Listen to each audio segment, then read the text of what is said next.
எடுத்த காரியம் கைகூட வைக்கும் பிரம்ம முகூர்த்தம். சூரியன் உதித்தெழுவதற்கு 48 நிமிடங்களுக்கு முன் பிரம்ம முகூர்த்தம் ஆரம்பமாகின்றது.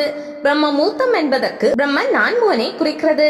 படைத்த தொழிலை புரியும் நான்முகன் தன்னுடைய நாவில் சரஸ்வதியை அமர செய்து 24 கலைகளையும் படித்தார். பிரம்ம முகூர்த்தத்தில் திருமணம், பிரம்ம முகூர்த்தத்தில் வீட்டு கிரக பிரவேசம் என்று கூறுவோம். அதனால் பிரம்ம முகூர்த்தத்தின் மகத்துவம் பற்றி முழுதாக தெரிந்து கொள்ள வேண்டும் என்ற ஆவல் எல்லோருக்குமே இருக்கும். காலை 4:30 மணி முதல் 6 மணிக்குள்ளான வேளைக்கு பிரம்ம முகூர்த்தம் என்று பெயர். இரவில் உறங்கும் உயிர்கள் மீண்டும் எழுந்திருப்பதே சற்றேறக்குறைய மறுபிறவிதானே. எனவே ஒவ்வொரு நாளும் காலையில் மறுபிறவி பெறுவதை சிருஷ்டி, அதாவது படைத்தல் என்று சொல்லலாம். இத்தொழிலை செய்பவர் பிரம்மா. எனவே இவரது பெயரால் விடியற் காலை பொழுதை பிரம்ம முகூர்த்தம் என்று வைத்துள்ளனர். பிரம்ம முகூர்த்த வேளைக்கு திதி, வார, நட்சத்திர, யோக தோஷங்கள் கிடையாது. இந்த நேரம் எப்போதுமே சுப வேளைதான்.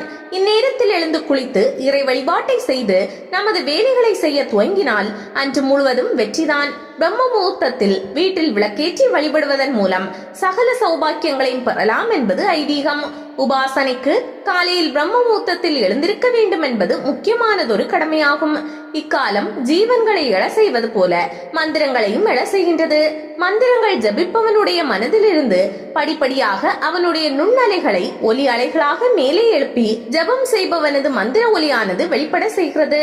இவ்வாறு பிரம்ம முகூர்த்தத்தில் அவன் செய்யும் ஜபம் அவன் செல்லும் இடமெங்கும் அவனை அறியாமலேயே நன்மைகளை விளைவிக்கின்றது. அதிகாலையில் எழுவதும் படிப்பதும் சிறந்தது என பெரியவர்கள் கூறுவார்கள். இதை இன்று விஞ்ஞானமும் ஏற்றுக்கொண்டுள்ளது. இந்துக்கள் அதிகாலையில் எழுந்து வீட்டு வாசல் பெருக்கி நீர்த்தளித்து கோலமிடுவார்கள்.